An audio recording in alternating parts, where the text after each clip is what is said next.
You know, Mike, history is full of brilliant people who honestly thought they were saving lives and somehow made everything worse. You're talking about that doctor again, right? The one who thought poking someone's brain with an ice pick could fix their problems. Yeah, Walter Freeman, a man who truly believed he was helping people. And in a way, he did. But his idea of help turned into one of the darkest chapters in modern medicine. Man, it's wild to think he wasn't some cartoon villain. He was a real doctor trying to cure mental illness. But the road to good intentions, yeah, it got real messy. That's what makes this story so haunting. It's not about evil, it's about ambition gone too far. About how someone chasing innovation can lose sight of humanity along the way. And the people who trusted him, they were the ones who paid the price. Exactly. This isn't a horror story. It's a true one. About a man who wanted to heal minds, but ended up changing lives forever, and not in the way he hoped. All right, let's get into it. From Avenue 26, this is the doctor whose treatment ended in tragedy. Yeah, and trust me, this one's heavy. Seriously.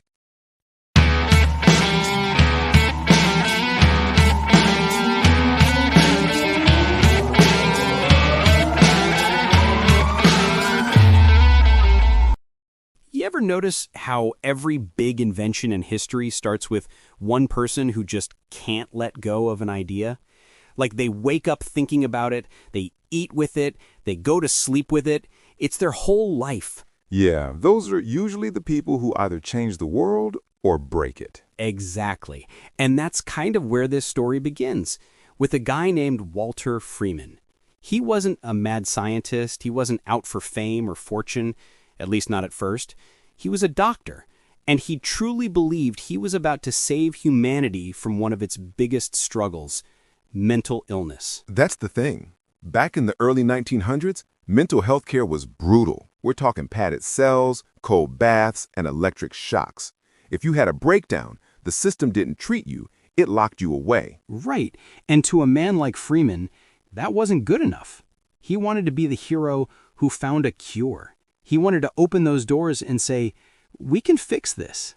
And I mean, that's how a lot of bad ideas start, with good intentions. Yeah, and his intentions were big. He came from a family of doctors. Medicine ran deep. But Freeman was different. He wasn't interested in small wins. He wanted his name remembered. So, what was his deal? Like, what pushed him toward all this brain stuff? Well, Walter Freeman graduated from Yale, then studied neurology. The brain fascinated him. At the time, nobody really understood how it worked.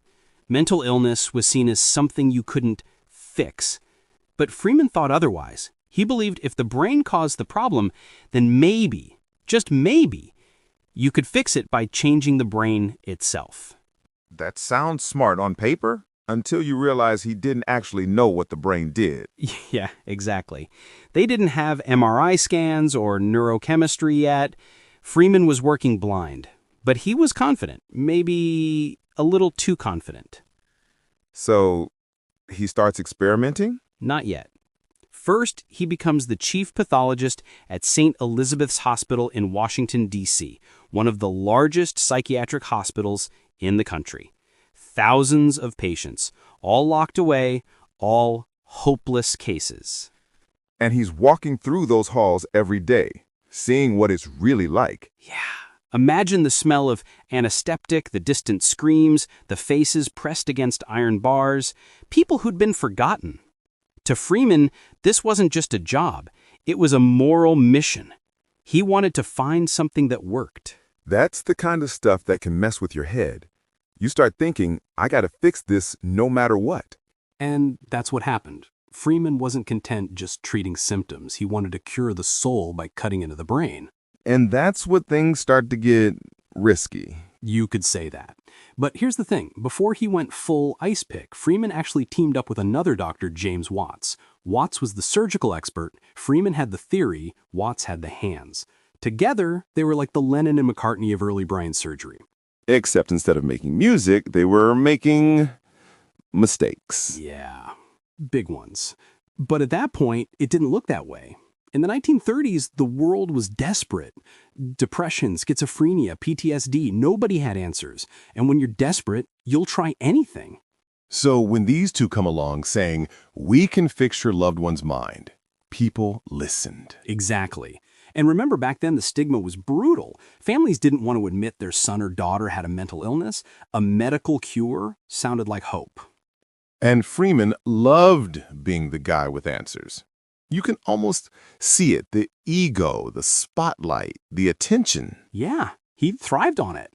He had this charisma, the showmanship. He wasn't just a doctor, he was a performer. And that combination, ego plus ambition, that's what made him dangerous. That's the part that always gets me. The people like him, they don't start out evil. They start out thinking they're saving the world. Exactly. And sometimes that's even scarier. So this is where the spark starts. The idea that cutting the brain might cure the mind. Yeah. He was chasing something noble, but he was about to cross a line that medicine would never forget.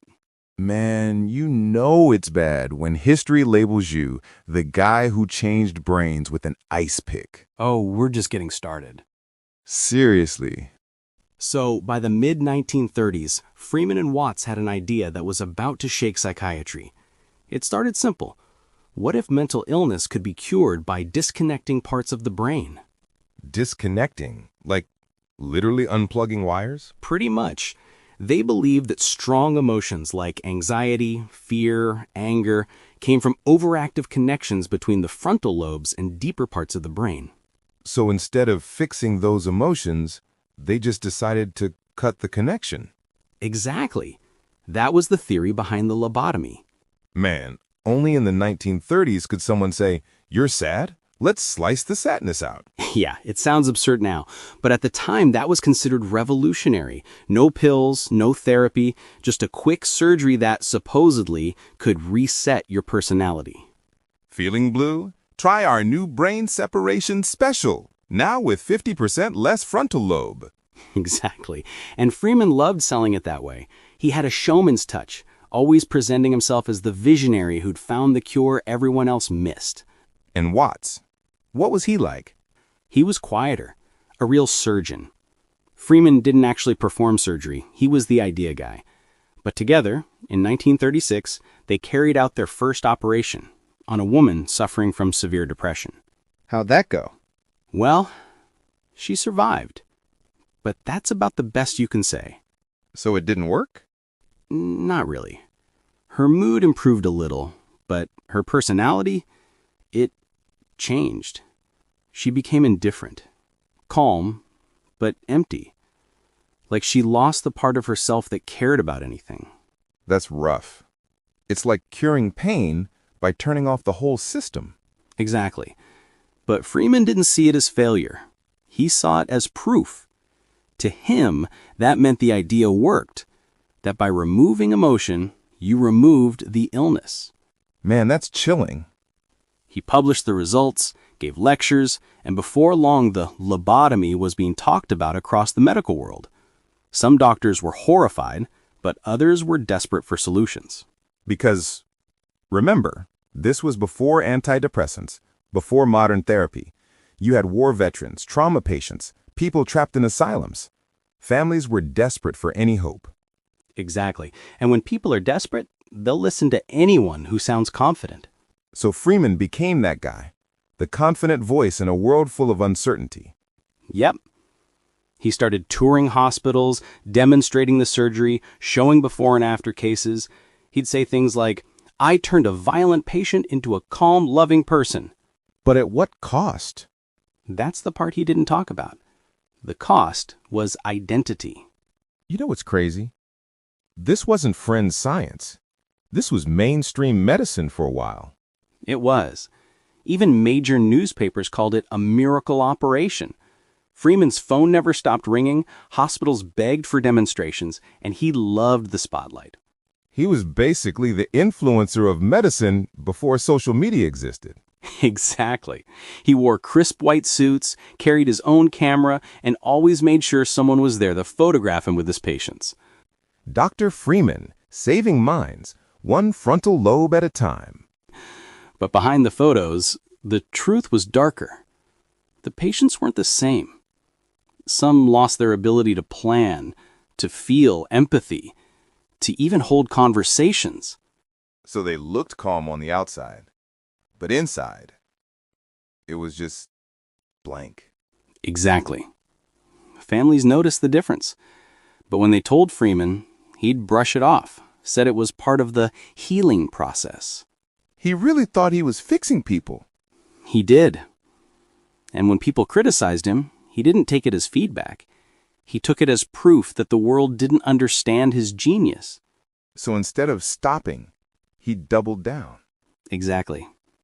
He started looking for ways to make the procedure faster, simpler, more efficient. That's never a good sentence in medicine. Yeah, I know. He hated depending on Watts for the surgical part. It slowed him down. Freeman wanted to be able to do the operation himself, anywhere, anytime. Like a drive-through brain operation? That's not far off. He literally started experimenting with what became known as the transorbital lobotomy, done through the eye socket. Wait, hold up. Through the eye socket? Yeah, no skull drilling, no operating room. Just a long, thin metal tool slid in above the eye into the brain. That's unreal. And here's the part that's even crazier. The tool he used wasn't some fancy surgical instrument. His first prototype was literally an ice pick from his kitchen. No way. You're telling me this man, a trained neurologist, used an ice pick? He did. Wrapped it in gauze, sterilized it, and used a small hammer to tap it through the bone. I don't even know what to say. And he thought it was brilliant. A simplified version of the lobotomy that could be done in minutes. No need for a surgical team. Yeah, just a hammer and a kitchen tool. What could go wrong? A lot. But to Freeman, it meant freedom. He could bring his miracle to every hospital in America. He didn't need permission. He didn't even need an operating room. This dude basically made a portable brain surgery kit. He really did. And people were amazed. They'd watch him perform the procedure in less than 10 minutes, step back, and the patient would appear calm afterward. Appear calm. That's the key word. Exactly. The truth was, they were in shock, sometimes injured, sometimes worse. But Freeman kept going. And Watts, what did he think of all this? He hated it. Said it was reckless, unethical, dangerous. The two eventually split. Watts went one way, Freeman the other. Freeman didn't care. He said Watts was too cautious. So now he's alone, a man with a hammer and ice pick and a belief that he's saving the world. Yeah. And with nobody to stop him, he started taking his show on the road. You mean literally? Literally. He bought a van, loaded it with his tools, and drove across the country performing lobotomies wherever he could. He called it the Lobotomobile. He named it? He named it. That's some villain origin story right there. Yeah. He'd drive into small-town hospitals, set up shop, and convince local doctors to let him operate.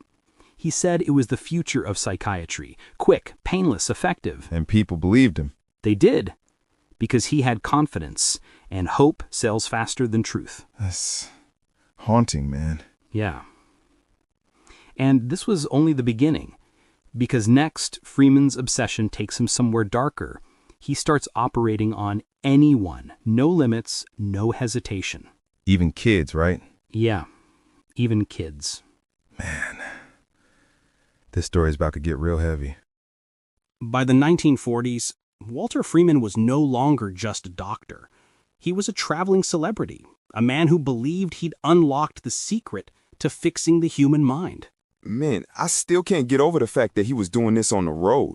Yeah, he'd pull up in that van, the Lobotomobile, walk into hospitals or sometimes even prisons and mental wards, and just start operating.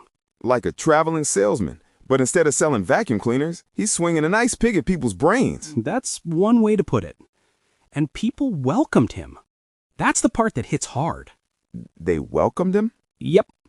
Think about the timing. This was after World War II. Hospitals were overflowing with patients suffering from trauma, depression, psychosis, and nobody had the tools to treat them. Freeman showed up saying, "I can help them all. Quickly, safely." Safely. That word's doing a lot of heavy lifting there. No kidding. But the hospitals were desperate. So they let him operate. And he really thought he was saving them. He did. He'd perform dozens of lobotomies a day, sometimes right there in front of journalists or students. He made it look effortless. Effortless, until you remember it's an ice pick going into someone's head. Exactly. And he had this showman vibe. He'd pose for photos, smile while holding the ice pick mid-procedure. Sometimes he'd even invite people to watch him work, like it was a demonstration. That's insane. He called it progress. And the results? Mixed. Some patients did calm down. Others didn't survive. And many who did were never the same again. Never the same how? They lose basic things, their spark, emotions, memory, even control of their body. Some couldn't care for themselves anymore. Families would bring them home expecting recovery, but instead they had someone who barely recognized them. That's brutal. Yeah. But Freeman didn't slow down. In fact, he sped up. The faster he worked, the more people he could treat. He believed if he made the process simple enough, every hospital could do it. He really was chasing that quick fix dream. Exactly. He started doing hundreds, then thousands of lobotomies all across America. Thousands? Yep. By the early 1950s, estimates say he'd performed over 3,500 lobotomies. 3,500? That's entire towns, man. Yeah. And remember, these weren't all extreme cases.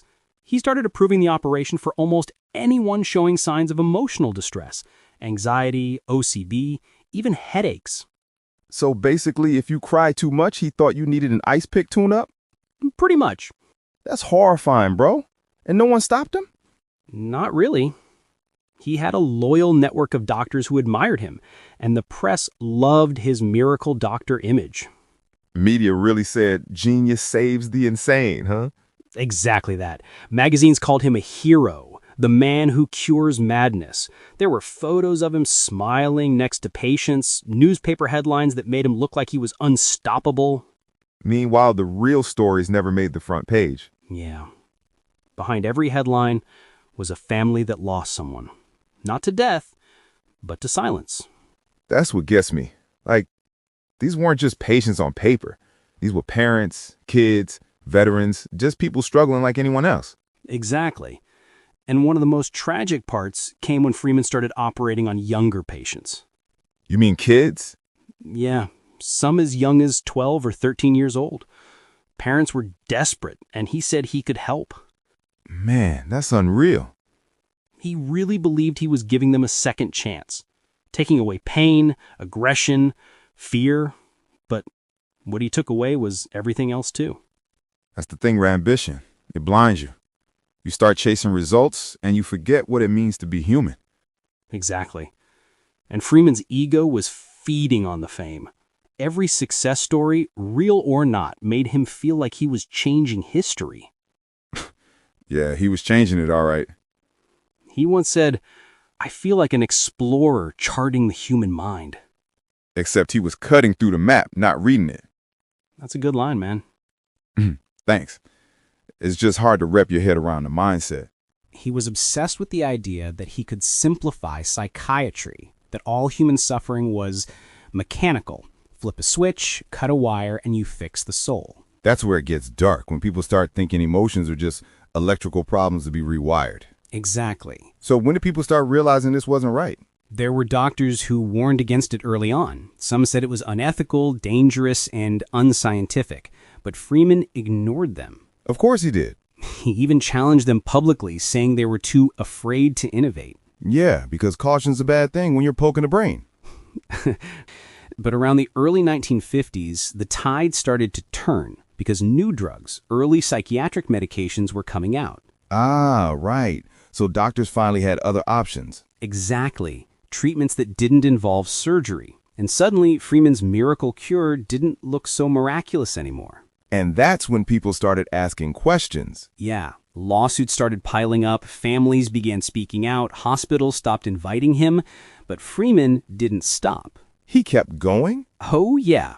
Even after his medical license came under review, he kept finding ways to operate, sometimes privately, sometimes outside official institutions. This guy was addicted to his own fame. He was. It wasn't about helping people anymore. It was about proving he'd been right all along. That's dangerous, man, when helping turns into ego. Yeah, and by then his patients were suffering for it. Some of his early success stories relapsed, others died from complications. It was falling apart. You ever think maybe he knew? I think he did, deep down. But he couldn't admit it because that would mean admitting he'd hurt thousands of people in the name of healing. That's the kind of truth that breaks people. It is. And Freeman couldn't face it. So he kept moving, kept finding new hospitals, new patients. But the medical community was catching up. They were starting to see him not as a pioneer, but as a warning. A reminder that good intentions aren't enough. Exactly. You can mean well and still destroy lives if you refuse to listen. It's like watching the fall of a man who wanted to play God. Yeah. And next part? That fall actually begins. There's one operation that changes everything. The one where everything finally breaks. Man, I can feel it coming. Yeah. It's the moment when his own creation turns against him. Not physically, but morally. The world stops clapping, and he's forced to look at what he's done. Man, that's heavy. You know what's eerie about this whole story? Freeman didn't slow down, even when people started dying. He saw it as part of the process. Part of the process? Bro, that's wild. He's literally losing patience, and he's calling it progress? Yeah, he always had an explanation. Wrong technique, bad luck, patient wasn't strong enough. Never his fault. He told himself that every step forward required sacrifice. That's how obsession talks. You tell yourself the ends justify the means, even when the means are horrifying. Exactly. And what's worse, he kept looking for validation. He'd visit hospitals, find administrators eager for headlines, and pitch them on his miracle cure. Because if there's one thing hospitals love, it's a good PR story. Yeah, he knew how to sell himself. Freeman was charming, articulate, and fearless. That made him dangerous. Man, I can picture him. A white coat, slick hair, that trust me, I'm a doctor energy. Exactly that. And it worked for years. But eventually, one case changed everything. What happened? There was this woman named Rosemary Kennedy. Wait, as in the Kennedys? Yep. She was the sister of President John F. Kennedy. She had developmental challenges, not violent, just struggled with moods and independence. Her father, Joseph Kennedy Sr., wanted her calm, so he brought her to Freeman. No way. He operated on a Kennedy? He did. In 1941, Freeman and Watts performed a lobotomy on Rosemary when she was 23 years old. And? It went wrong. Horribly wrong. What do you mean? Freeman kept pushing deeper with the instrument Watts was assisting, and Rosemary started mumbling, then stopped speaking altogether. When it was over, she couldn't walk or talk properly again. She was left severely disabled for the rest of her life. Man, that's heartbreaking. Yeah. Her family hid what happened for decades, but inside medical circles, that was the moment people started to question Freeman for real. So even fame couldn't protect him anymore. Right. It was a wake-up call, not just because of who the patient was, but because the truth was undeniable. He wasn't performing miracles. He was destroying lives. But even after that, he still didn't stop, did he? No. He kept going for another decade. That's unreal, man. Like, what drives a person to keep doing that after something like the Kennedy case? Pride and belief. He couldn't imagine that everything he built, his fame, his identity, his entire career, was based on something wrong. Yeah, admitting that would have destroyed him. So instead, he convinced himself the Kennedy case was a fluke, that he just needed to refine his technique. Bruh, that's like setting fire to a house and thinking you just need a better match next time. That's a perfect way to put it. So what did he do next? He took the lobotomy to the public. He started doing them faster, in greater numbers, even performing them in front of audiences. Audiences? Like for show? Yeah. He'd bring reporters, photographers. He wanted people to see how simple it was. Look, 10 minutes, no pain, total transformation. That's not medicine. That's theater. Exactly. And he was the star. Man, I can even imagine being in that room watching that happen. A lot of people couldn't. But here's the scary part. For some, it worked. Temporarily. Patients became calmer, quieter, easier to manage. So hospitals started seeing that as success. Yep. For overcrowded mental wards, that calmness looked like progress. They weren't thinking about long-term damage. They just wanted peace inside the building.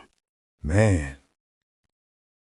It's like the system was broken, and he just found a way to make it look fixed. That's the perfect summary. So when did people start pushing back hard? Like, this has to stop level. That started around the mid-1950s. Other doctors began calling it barbaric. Psychiatrists, neurologists, medical journals, everyone started questioning the ethics. And the new meds were out by then too, right? Exactly. Thorazine hit the market in 1954. The first major antipsychotic drug. It changed everything. Suddenly, there was a chemical way to calm patients, no need for surgery. And Freeman's miracle looked outdated overnight. Yeah. But he didn't see it that way. He doubled down again, said drugs were just temporary fixes, but his method was permanent.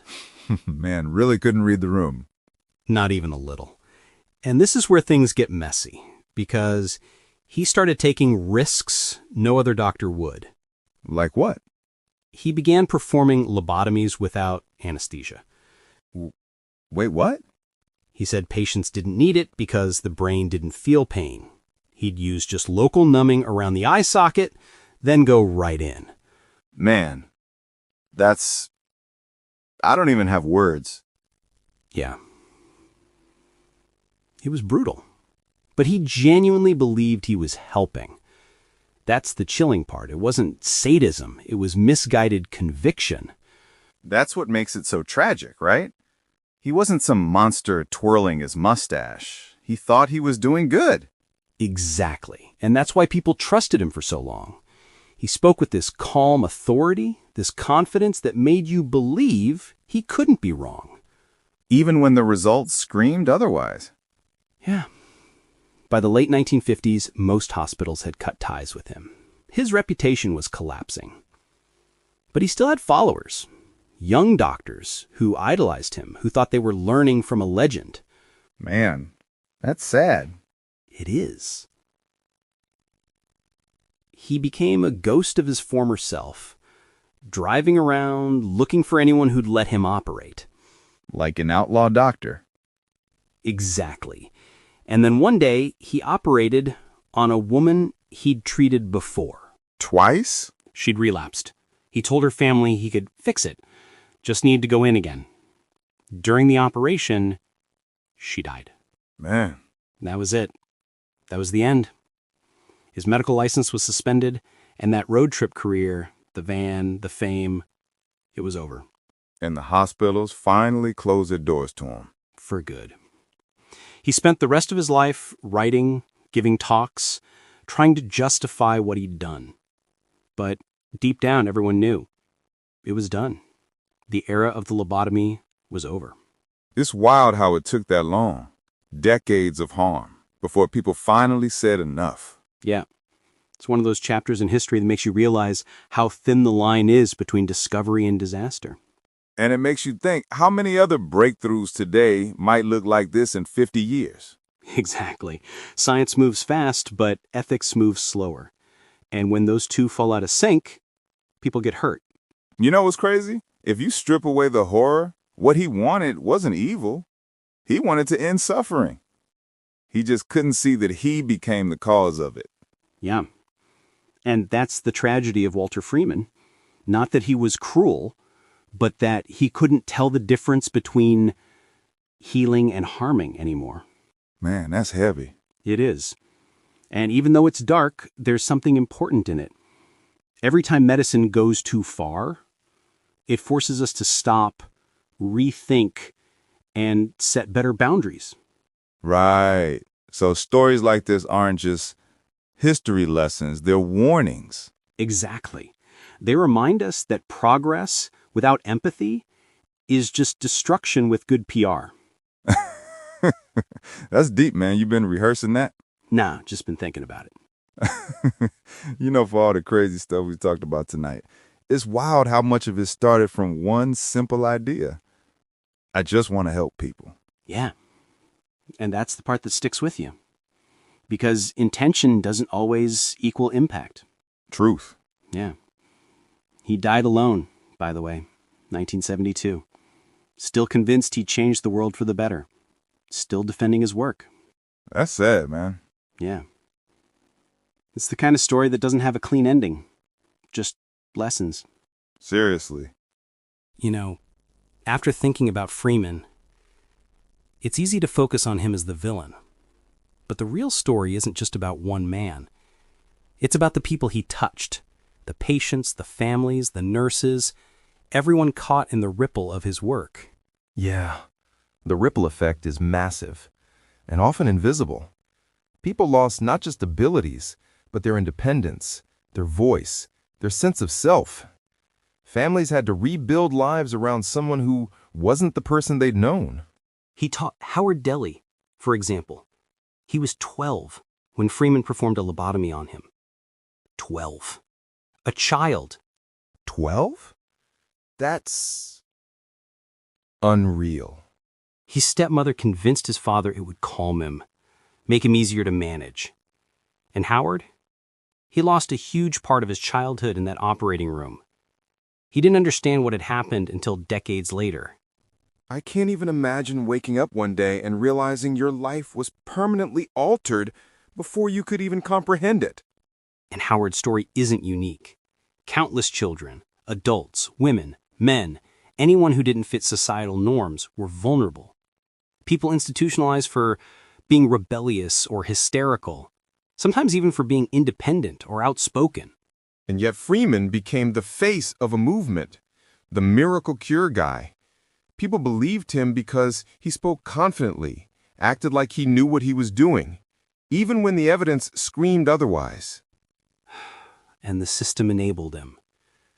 Overcrowded hospitals, underfunded mental health programs, desperate families, all of it created an environment where his methods could thrive, at enormous cost. And the staff, nurses, assistants, some must have questioned him. Others went along because questioning authority could cost them their careers.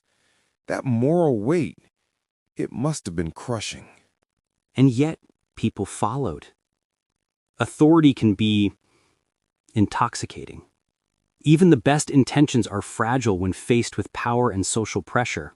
It makes you wonder how many people silently bore the consequences while believing they were doing the right thing. And then there's the media. Headlines glorified Freeman's work. Miracle cures, transformative procedures, revolutionary techniques. It was a spectacle. Few questioned the ethics, and fewer understood the long-term human cost. Imagine being a family member reading that. Your loved one is harmed, and the world is applauding the man who did it. That has to be unbearable. And the personal impact, it lasted generations. Patients lost autonomy, families lost trust in institutions, communities carried the shame and secrecy. It wasn't just the moment of surgery, it was decades of consequences. And yet, society often framed it as progress. Quote, manageable patients. People valued order over humanity.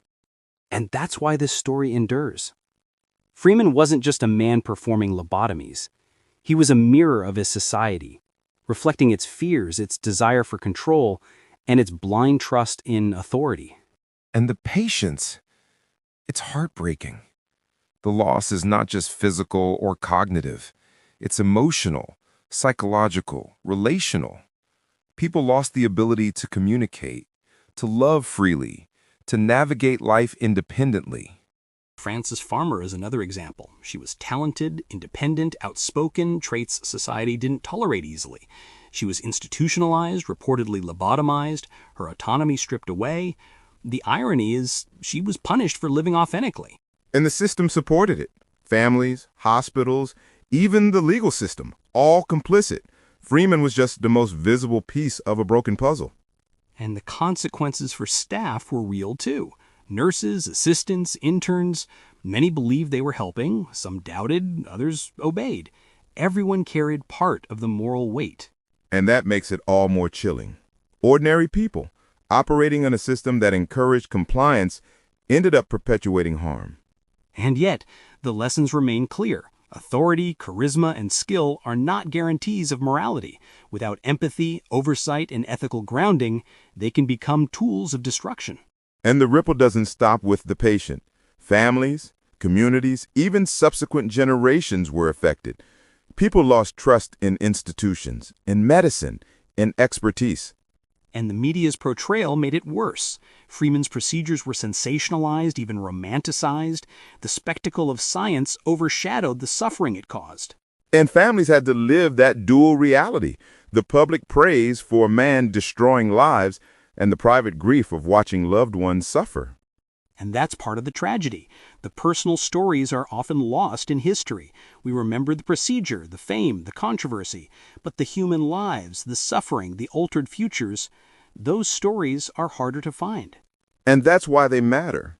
Howard Dully, Francis Farmer, countless unnamed patients, they remind us that these are real lives, not case studies. And the staff, the nurses, the families, their experiences matter too. They were witnesses, participants, and victims in their own ways. It's uncomfortable because we see ourselves in it. How would we act? Would we question authority? Would we speak up? Or follow along, believing we're doing the right thing? That's why Freeman's story isn't just history. It's a warning. Obsession, unchecked power, societal pressure, they're timeless. And the consequences are still relevant today. Technology, medicine, law, any field where someone has influence over others carries the same risks. And the personal impact is what stays with you. The loss of autonomy, identity, trust. It's incalculable. It's not a statistic. It's a life. And the echoes are still felt. The families, the communities, they carry the legacy of harm even decades later. And that's why reflection is crucial. Question authority, examine outcomes, value human experience over fame or innovation. Otherwise, history repeats itself. And it forces us to ask, where do we draw the line? How do we intervene responsibly? How do we protect those who can't protect themselves? Freeman believed he was helping, but without empathy and accountability, good intentions became harm, and the system enabled it. And it wasn't just Freeman. It was the hospitals, the families, the media, the culture itself. Everyone played a part. And that's the lesson. Progress without conscience is just destruction in disguise. And the hardest part? Knowing that anyone in the wrong circumstances could repeat the same mistakes. And that's why these stories endure. They remind us that power, innovation, and empathy must coexist. Without that balance, human lives are at risk. And the echoes of that era, they're still with us. Not just in medicine, but in every system where people's lives depend on decisions made by others. Exactly. And the responsibility is ours, as individuals, as professionals, as a society, to notice the echoes, to question, to reflect, and to act. It's heavy, but necessary. Yeah, because if we ignore it, history has a way of repeating itself, and sometimes the cost is invisible until it's too late. And that's why telling these stories matter. To give voice to those who couldn't speak, to honor the lives affected, and remind ourselves that intention is never enough. And that's the final lesson of Freeman's era. Progress without conscience is just destruction in disguise. And those who suffer, their stories should never be forgotten. Yeah, we tell these stories not just to remember, but to learn, to question, and to do better. Exactly. And in that reflection, maybe we can prevent the echoes from growing louder in the future. And the more I think about it, the scarier part is how much this echoes today. Freeman wasn't just an anomaly. He was a symptom of a system that prioritized efficiency, authority, and spectacle over ethics. Yeah, and that's everywhere now. Medicine, technology, social media. Power and influence can reshape lives, sometimes in ways people don't even notice. Exactly. Think about AI in healthcare, predictive algorithms, or even genetic editing. The tools are incredible, potentially life-saving, but without oversight, empathy, and ethical checks, we risk repeating similar mistakes. Like rushing to adopt something because it seems revolutionary without fully understanding the long-term consequences? Yes, and the patients of today may not be literal lobotomy victims, but consider misdiagnoses caused by over-reliance on technology, overprescription of medications, or interventions pushed for profit rather than necessity. The parallel is striking. And society often applauds the innovation part while ignoring the harm, just like in Freeman's time. The headlines, the press releases, the awards, they all create an aura of trust. Exactly. Authority and charisma are timeless. People want to believe that those in charge know best, and when they do, the consequences can be devastating, whether it's decades ago or today. And it's not just medicine. Look at social media influencers, tech leaders, or even policymakers. Millions of people's lives are affected by decisions they don't fully understand or question. Right. In Freeman's case, families trusted him because of his credentials and confidence. Today, people trust AI recommendations, experimental procedures, or even viral medical advice in the news without questioning long-term outcomes. And mistakes today might not be visible for years, just like with Howard Dully. It can take decades for the human impact to fully emerge. And the ripple effect is the same. One misstep, amplified by authority and trust, affects families, communities, and entire systems. And then there's profit and publicity. Freeman thrived in part because hospitals wanted calm wards and good press. Today, organizations chase ratings, clicks, funding, sometimes at the expense of people's well-being. Exactly. The same incentives, different century. And the lesson remains. Oversight, empathy, and ethics must guide progress. Otherwise, good intentions can lead to harm. In patients today, they might be research subjects, app users, or people trusting AI recommendations. The cost of blind trust hasn't changed, only the tools. And it's important to recognize the human factor. Technology can't replace judgment. Data can't replace empathy. And progress without moral grounding, that's how mistakes compound. So it's not just about remembering Freeman's era. It's about applying those lessons today, questioning authority, valuing human experience, and keeping oversight in check. Exactly. The echoes of history are warnings. They remind us to look critically at the systems we rely on, the miracle cures we trust, and the people who lead us. And sometimes the harm is subtle, not instant like a failed lobotomy, but invisible changes, emotional consequences, or systemic bias can alter lives just as profoundly over time. And that's why transparency and accountability matter more than ever. The same questions Freeman's story raises.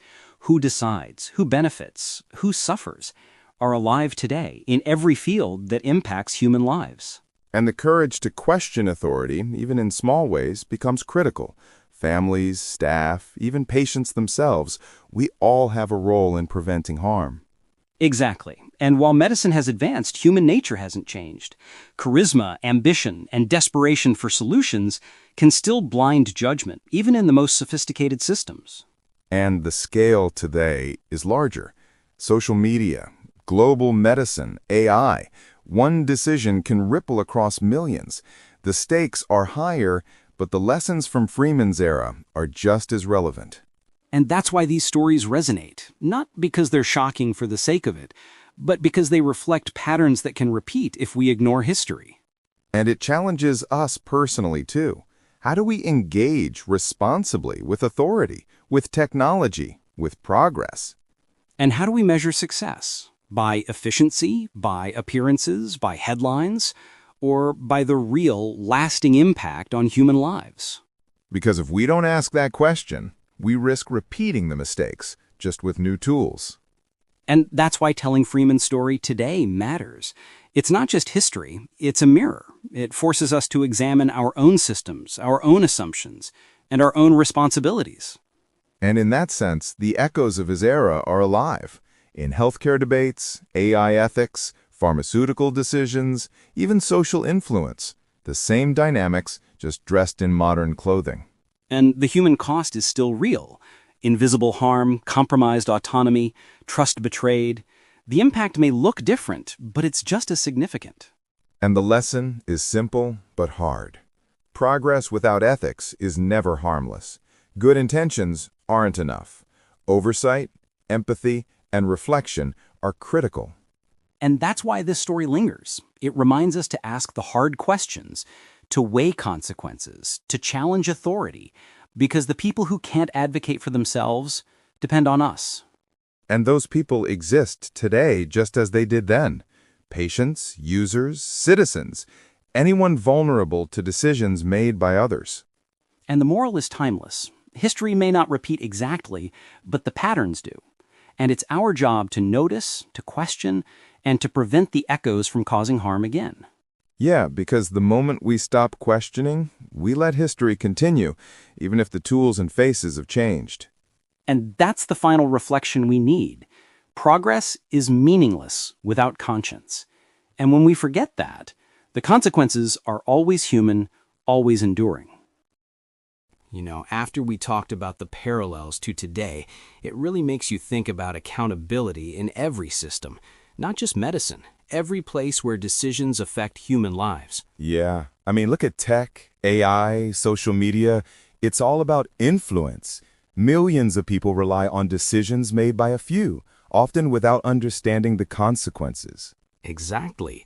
And sometimes the harm isn't obvious at first, like Freeman's patients. You might see calmness in the short term, but decades of consequences were invisible. And the same thing happens now. A new algorithm, a new drug, a policy change. It can seem harmless, even beneficial, while creating subtle long-term problems. And the challenge is that humans often trust authority blindly. Credentials, confidence, charisma, they make us believe someone knows best even when the outcome isn't fully understood. And that's dangerous because authority can amplify mistakes. One wrong decision can cascade through thousands, millions, or even generations. And that's why reflection matters. Freeman's story isn't just history, it's a mirror. It forces us to question power, oversight, and ethics wherever they exist. And it's not just about stopping mistakes, it's about designing systems that protect people, anticipate risks, and prioritize human well-being over efficiency or reputation. Exactly. The lessons are universal. From mental health care to AI, from hospitals to corporations. Without accountability, progress can become harm. And the hardest part is that the people most affected are often the most vulnerable. Kids, the elderly, marginalized communities. They're rarely the ones with the power to speak up. And that's why the ethics of intervention are so important. Freeman thought he was helping, but his lack of empathy and oversight turned good intentions into disaster. And today it's easy to repeat similar mistakes if we forget the human side of progress. Data, tools, innovation, they're only valuable if they serve real people responsibly. And sometimes reflection comes too late. The moment of harm may be irreversible, but asking the hard questions now can prevent history from repeating itself. And it's not just professionals who need to reflect. Everyone has a role. We consume media, trust institutions, make choices. We're all part of the ecosystem. Exactly. And that's why public awareness matters. Understanding the history of something like lobotomies gives perspective on modern authority. It teaches skepticism, discernment, and responsibility. And empathy, too. Without it, even well-intentioned people can cause harm, just like Freeman. It's easy to forget the human cost in the face of efficiency or reputation. And the ripple effect is always there. Invisible consequences, long-term impact. It's a reminder that our actions don't exist in isolation. And that's what makes this story timeless. It's not about one man. It's about systems, culture, and the choices that shape lives. And it's also about vigilance. Progress is essential, but it must be tempered by ethics, empathy, and oversight. Otherwise, we risk repeating the same mistakes in new forms. And the stakes today are enormous. Technology, global healthcare, social policy. One decision can cascade across millions of people. Freeman's mistakes were tragic, but they were also small in scale compared to what could happen now. And that's why storytelling matters. We remember these stories so we recognize patterns, question authority, and value the lives impacted by our decisions. And that includes acknowledging invisible harm. Not every consequence is immediate, visible, or measurable, but it still matters. Exactly. It's the cumulative effect that shapes societies, cultures, and individual lives, and that's the weight Freeman's story carries today. And the personal stories, Howard Dully, Francis Farmer, the unnamed patients, they remind us that history is human. Numbers don't capture it, experiences do. And reflecting on them forces us to consider our own responsibility. In whatever field we operate, whatever decisions we influence, empathy, ethics, and oversight must guide us. And it's a lesson for everyone, not just doctors, scientists, or leaders. Consumers, citizens, listeners, we all have a role in noticing, questioning, and learning from history. Exactly. And if we do that, perhaps the echoes of past mistakes won't resonate as loudly in the future. But it requires courage. To speak up, to challenge authority, to question systems we've been conditioned to trust. And that's the ongoing relevance of Freeman's story. It's a mirror. It asks us to reflect on power, responsibility, and the human cost of progress. And the truth is, we'll never eliminate risk completely. Mistakes will happen, but history gives us the tools to minimize them, to notice the warning signs before it's too late. And that's why this discussion matters today. Because every system, every field, every innovation carries echoes of Freeman's era. If we fail to act ethically, harm will follow. And the human side must never be lost. Progress is meaningless without consideration for the people affected. And that's why these stories endure. Not because they shock, but because they teach. They teach caution, empathy, reflection, and responsibility. And if we ignore those lessons, the echoes get louder. History doesn't forgive negligence. Progress is powerful, but without conscience, its cost is always human. You know, after walking through all of this tonight, the weight of Freeman's story really hits. Not just the history, but the echoes, the lessons, and how they still resonate today. Yeah, it's crazy how what happened decades ago feels so relevant now. Technology, medicine, social influence, the patterns are the same. Authority, power, and real human lives all intertwined. And the hardest part is realizing how easily good intentions can turn into harm. Freeman believed he was helping, but without empathy, ethics, and oversight, his help caused lasting consequences. And that's exactly why Avenue 26 exists, to explore these stories, to dig into history, and to find the lessons that still apply today. We want listeners to think critically, question authority, and see the human side of progress. Exactly. Progress isn't meaningless. It only becomes valuable when it respects the people it affects. That's a timeless lesson. And the people at the heart of these stories, the patients, the families, the staff, they remind us that history is human. Every statistic represents a life, every procedure, a story. And reflecting on that gives perspective. Whether it's hospitals, tech companies, or governments, the principles are the same. Empathy, ethics, and oversight must guide every decision. And we can't ignore subtle harm either. Sometimes it's quiet, slow, and cumulative, and history teaches us to notice it and to act before it escalates. It forces us to ask, how do our choices ripple outward? Who benefits? Who suffers? And are we even aware of it? That reflection is the real power of these stories. And the courage to question authority, to speak up, to challenge systems, that's essential. Freeman's story shows what happens when no one does. That's why Avenue 26 exists, to explore, to question, and to make sure these lessons aren't lost. Stories like Freeman's are warnings, mirrors, and guides, challenging us to act responsibly. And for our listeners, it's a reminder. Your voice matters. Your choices matter. Question, reflect, and remember the people affected by every decision, big or small. Because progress without conscience isn't progress at all. It's consequences in disguise. And the people impacted are always real, always human.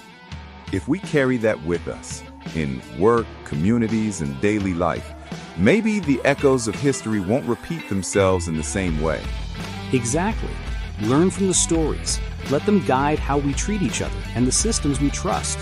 The human cost is always real, and empathy is always necessary. That's the takeaway from tonight's episode of Avenue 26. History isn't just what happened. It's about what we do next, how we act, how we question, and how we ensure progress serves humanity. So, stay curious, stay aware, and stay human. Thank you for listening to Avenue 26. Seriously,